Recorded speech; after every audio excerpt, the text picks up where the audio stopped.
रोज एक कहानी। किस्से अकबर बीरबल के। बस एक नाई की कमी है। बीरबल बहुत चतुर थे, जिसके कारण ज्यादातर लोग उनसे खुश रहते थे, मगर कुछ लोग उनसे जलते और ईर्ष्या भी करते थे। एक बार ऐसे ही बीरबल से ईर्ष्या करने वाले लोगों ने बीरबल को जान से मार डालने की तरकीब सोची। बीरबल को मारने के लिए उन्होंने बादशाह अकबर के हज्जाम को अपना राजदार बनाया और उससे मदद मांगी। हज्जाम भाई, हमें आपकी सहायता चाहिए। अगर हम अपनी तरकीब में कामयाब हुए तो हम आपकी झोली खुशियों और हीरे मोतियों से भर देंगे। हज्जाम बोला, मैं आप लोगों की क्या सहायता कर सकता हूँ? हज्जाम भाई को उन्होंने धीरे धीरे अपनी सारी योजना बताई। हज्जाम ने उन्हें कहा, आप लोग चिंता न करें, मैं कल ही बादशाह सलामत को बता दूंगा।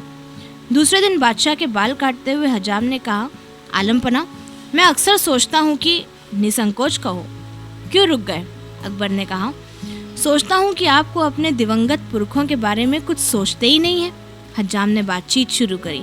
बादशाह ने कहा, मैं उनके लिए क्या कर सकता हूँ? वे तो इस दुनिया में अब मौजूद ही नहीं है।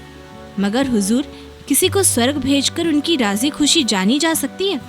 सचमुच बादशाह को ये विचार ठीक लगा, मगर ये सब कैसे किया जाए? हज्जाम ने चाल चलते हुए कहा, कुछ मुश्किल काम नहीं है हुजूर। नगर से बाहर खुले मैदान में किसी विशिष्ट व्यक्ति को चिता बनाकर उसमें बैठाकर लपटों के हवाले कर दिया जाए। बस लपटों के साथ ही वह व्यक्ति भी सीधा स्वर्ग में पहुंच जाएगा। बादशाह ने सवाल किया कि इस तरह से जलने को कौन तैयार होगा? हज्जाम ने बादशाह से कहा, हुजूर, इसके सर्वथा योग्य तो बीरबल ही हो सकते हैं। अकबर बादशाह अब ये जान गए कि उनकी चहेते बीरबल के विरुद्ध चाल चली जा रही है, मगर वे प्रकट रूप में बोले, वाह क्या बात है, इस कार्य के लिए बीरबल ही उपयुक्त रहेंगे। बादशाह ने अपनी इस योजना की घोषणा उसी समय दरबार में कर दी। फिर बादशाह बीरबल को देखते हुए बोले, बीरबल, अब आप ही स्वर्ग जाएं और पता करें कि हमारे पुरखों को कुछ चाहिए या नहीं।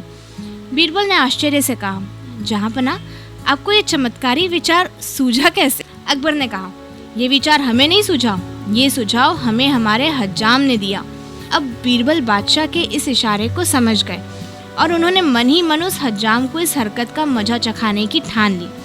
बीरबल बोले, आलमपना, इस इज्जत अफजाई के लिए शुक्रिया। मैं स्वर्ग जाने को तैयार हूँ।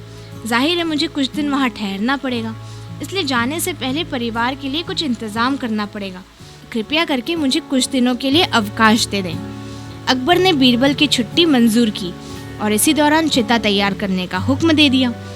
बीरबल छुट्टी पर चले गए। उन्होंने चिता बनवाने के स्थान को देखा और अपने घर से चिता स्थल तक भीतर ही भीतर एक सुरंग बनवानी शुरू कर दी। दाह संस्कार की तारीख आ गई। बीरबल के स्वर्ग जाने की खबर सुनकर लोग बड़ी संख्या में उत्सुकतावश एकत्र हुए। उसी स्थान की ओर इशारा करते हुए बीरबल ने दरबारी से कहा, तुम मेरे चारों ओर चिता तैयार करो, मैं लेट रहा हूँ। फिर बीरबल सुरंग के द्वार से सटकर लेट गए। चिता में आग लगते ही वो धू धू कर जलने लगी। बीरबल के मित्र और प्रशंसक बहुत दुखी मन से आंसू बहाने लगे। उनकी दुनिया का एक महान और एक नेक पुरुष जीते जी मौत के मुंह में जा रहा था। दूसरी ओर बीरबल के शत्रुओं को उनसे छुट्टी मिलने जा रही थी। वे बहुत खुश थे और जश्न मनाने की तैयारी में जुट गए। थोड़ी देर बाद बीरबल सुरंग के रास्ते अपने घर पहुंच चुके थे। उन्होंने घर में कुछ दिन बिताए और फिर वे हज्जाम को उसकी करतूत की सजा देने की योजना बनाने लगे। जब कुछ महीने बीत गए तो बीरबल दरबार में पहुंचे। किसी ने भी उन्हें नहीं पहुंचाना।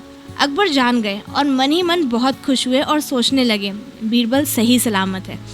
कुछ देर बाद बीरबल ने बादशाह सलामत को आदाब बजाते हुए कहा, जहांपना, मैं सीधा स्वर्ग से आपकी खिदमत में चला आ रहा हूँ और आपके पुरखों की राजी खुशी की खबर लाया हूँ। बादशाह प्रसन्न हुए और कहा, तुम कैसे हो बीरबल, और स्वर्ग में सब कैसे हैं? बीरबल, मेरे अब्बा हुजूर मिले होंगे। बीरबल ने कहा, महाराज, वहाँ तो आनंद ही आनंद है, सुख चैन है। सिर्फ वहाँ पर एक ही चीज़ की कमी अखरती है, वहाँ कोई सलीके का नाई नहीं है हुजूर। आपके बुजुर्गों का हुक्म है कि अच्छा और सलीके का नाई तुरंत वहाँ भेजा जाए। अब हमें सीधे स्वर्ग में जाने का रास्ता तो मालूम हो ही गया है। अब हमारे लिए किसी को भी वहाँ भेजना मुश्किल नहीं रहा। अकबर ने सवाल किया, पर तुम ही बताओ बीरबल, वहाँ किस नाई को भेजा जाए? बीरबल ने सुझाव दिया, आपका शाही नाई, और कौन? ठीक है बीरबल, हम उसी नाई को स्वर्ग भेज देते हैं। और फिर बादशाह ने इस हुक्म को जारी कर दिया। इस आदेश को पाते ही हज्जाम षड्यंत्रकारी दरबारियों की शरण में दौड़ पड़ा और अपनी जान बचाने की भीख मांगने लगा। दरबारियों ने उसे साफ इनकार कर दिया और कहा, अब हम क्या कर सकते हैं। वह हज्जाम वहाँ से दुम दबाकर भाग पड़ा, क्योंकि उसे अपनी मौत सामने खड़ी नजर आ रही थी।